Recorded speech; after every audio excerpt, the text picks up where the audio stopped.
and welcome. So yesterday, a bunch of leaders gathered at Wamnyoro home, trying to chart their way forward, thinking or deciding to brainstorm who is going to face President William Samoei Ruto in 2027 general election. Among them is Frederick Matiang'i, who was considered as a man of the day. But there was also Stephen Kalonzo Musyoka, there was Rigiji himself, was Richard Onyonka in attendance. And the most important person that I want us to talk about is Linturi, because he is the guy that is going to form the basis of this particular video this afternoon. Linturi has threatened that this week he's embarking on a TV-to-TV interview, and he said he has scheduled with JKR Live to spill the beans. He said he's going to talk about the fertilizer scandal that has been haunting him ever since he left the office. Before I proceed, let's watch what he said. Sasa kama ni mambo ya fertilizer boss, nimepewa nafasi. Let me say this. Wale watu wanasharia hapa wataelewa hii lugha. But I want to say I have a moral and a political responsibility. But kama ingekuwa ni sheria, ingeza matter is rest to dikata. And because I've been challenged, hii story ya mambo ya fertilizer sio story ya Linturi.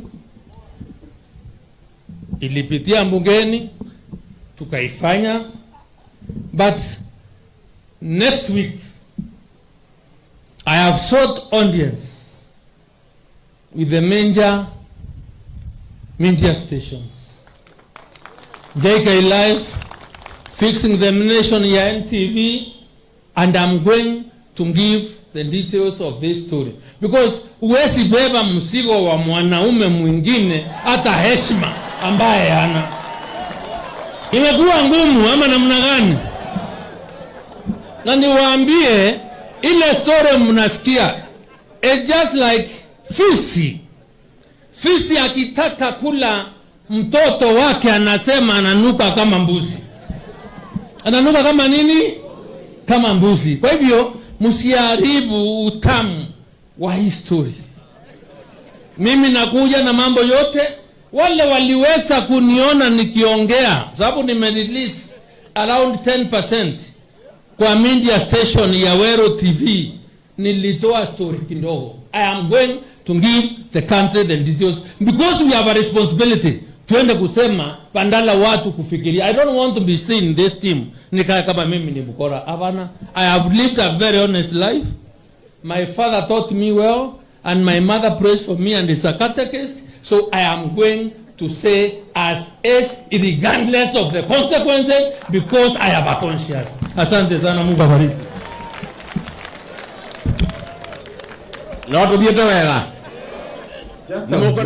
Just as you have watched, Linturi is embarking on station to station, radio station to radio station, spilling what he termed as the beans, and he's going to tell Kenyans, or he said he's going to call it a spade a spade. He's going to tell Kenyans how everything happened, and he said categorically that he's not going to carry anyone's cross. He said himself that he's not going to bear the cost or to bear the cross on behalf of someone else. Especially he termed mimi sitabebea mwanaume mwingine mzigo. That means that he was shielding someone, and we can't wait to see what he's going to say regarding all these shenanigans. But it is important to note that whenever a CS is fired or is chased out of the government, he comes out with his own allegation. He starts saying that this and this in government is bad. So that is a question that I believe the interviewers should throw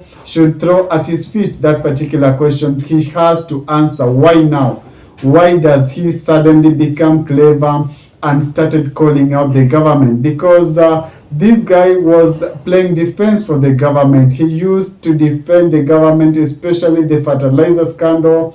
He defended it tooth and neck. He did not, he said that he was clean and everything happened as per the constitution. Nothing was suspicious in all that dealings. And right now he has decided to change the tune. So Kenyans should read a lot of politics in this, because it seems the guy knows what he's doing, and he should also tell us, why should we believe him? Is it because his jealousy, someone else has been invited on the table, or he's telling the truth? That's a question that we are going to see how he's going to answer. Away from that, when this particular group of leaders assembled at Wamnyoro home, their aim was one, to decide on a candidate, or one single candidate who is going to face off with President William Samoei Ruto in 2027 general election. The man of the day, as I had stated earlier on, was Matiang'i, because Matiang'i has been being forwarded by Jubilee Party to face off with President William Samoei Ruto in 2027 general election. But the guy comes with his equal measure of challenges, especially he has a poor track record of buying the court orders that, according to Miguna said that this guy does not obey court orders, and during his tenure is when Miguna suffered ejection from Kenya and forced to live incommunicado in Canada for a period until the tenure of President Uhuru Kenyatta ended, and he was accepted back into the country. So we don't know how the guy is going to convince Kenya regarding that, because so many Kenyans are a bit uncomfortable with that. Also the Rivayala issues, so many people are calling it out. So we don't know how he's going to convince Kenyans regarding that. And based on those individuals that are there, I don't know your opinion, guys, because they seem to be the same monkeys in a different forest. They are just packaging themselves and jumping into a different forest and trying to convince Kenyans that this time round we've changed and we're going to fight for you guys. Remember, there is a public debt audit, and there is a case in court that was forwarded with Okia Omtata. How these guys are going to handle such an issue remains a mystery to us, because I'm not sure if, especially the public debt issue, if it's going to touch the elites, the individuals that you saw at Wamnyoro home, whether they are going to be able to handle such a emotive issue, so to speak, regarding the public debt. So that's some of the questions that we have to put them on their table and ask them whether they are going to shield their colleagues that are in the government right now, or they're going to fight viciously for goodwill of the public, so to speak. So we await to see that particular discussion around their agreement as per who is going to face President William Samoei Ruto in 2027 general election. If it is your first time, guys, on my channel, before you sign out, could you kindly just hit that subscription button and put on a notification bell as well, so that when I do subsequent videos, you'll not miss out. Adios. Ciao.